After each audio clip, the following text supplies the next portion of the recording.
"It's a dreadful business," said the hen, and she said it in part of the town where the incident had not taken place. "It's a dreadful business to happen in the hen house. I wouldn't dare to sleep alone at night. Thank goodness there are so many of us up here on the perch." And then she told the story she had heard in such a way that the feathers of the other hens stood on end as she spoke, and even the rooster's comb drooped. Crikeys. It's perfectly true.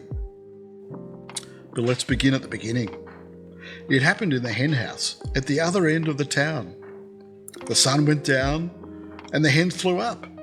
One of them was a white-feathered, short-legged little thing who laid her eggs regularly, a most respectable hen in every way. She settled on the perch, preening herself with her beak, and as she did this, one tiny feather fluttered down. "There's that feather gone," said the hen.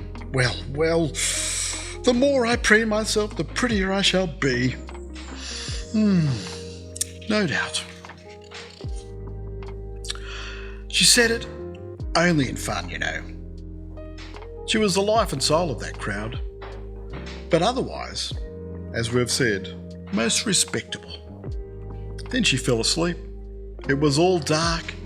There sat the hens, packed closely together. But the white hen's neighbour wasn't asleep. She had heard and not heard, as one must do in this world for the sake of peace and quiet. But she couldn't resist telling her neighbour on the other side. "Did you hear? Well, my dear, I won't mention names, but there's one hen I know who is going to pluck out all her feathers just because she thinks it makes her look smart. If I were a rooster, I would simply treat her with the greatest contempt." Up above the hens lived Mother Owl, Father Owl, and all the little owls. They were a sharp-eared family, and they heard every word. They rolled their eyes, and old Mother Owl flapped her wings. "Don't take any notice. You heard what she said, of course, and I heard it with my own ears. Upon my word, I don't know what the world is coming to. One of the hens, so utterly lost to all sense of henly decency, is sitting there plucking out her feathers with the rooster looking on the whole time." "Little pitchers have big ears," said Father Owl, motioning towards their children. "Be careful what you are saying." "Oh, but I shall have to tell the owl across the road," said Mother Owl. "She is somebody well worth associating with, you know." And off she flew to spread the news. "Do-it, do-hoo, do-it, do-hoo."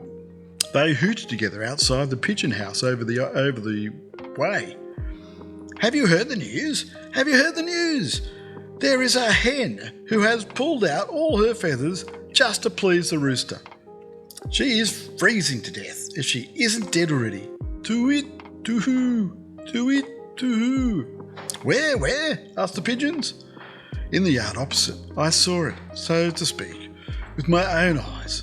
It's not at all a nice story to tell, but it's perfectly true."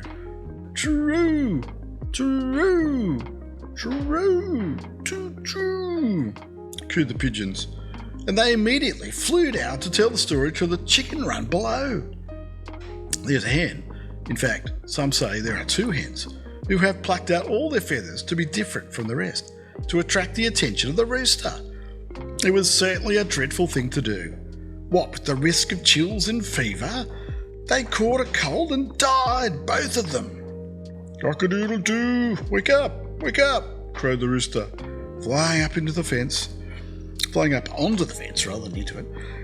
He was still half asleep, but he crowed all the same. 3 hens have died of a broken heart, all for the sake of the rooster. They've plucked out all their feathers, and now they're dead. It's a dreadful business, it really is, but it's no good trying to keep it quiet. Tell anyone you please." We'll tell, squeaked the bats. and the rooster crowed, and the hens clucked, "Tell, tell, tell, tell." And so the story flew from one hen house to another, until at last it came back to the place where it had really started. 5 hens? That's how it was told. 5 hens had plucked out all their feathers to show which one had lost the most weight for the love of the rooster. And then they plucked at one another until they bled, and all 5 dropped down dead. A shame and a disgrace to their relations, and a serious loss to their owner. The hen, who had dropped a little loose feather naturally, didn't recognise her own story, and as she was a respectable hen, she exclaimed, "I despise such hens, but there are others just as bad. Things like that ought not to be hushed up.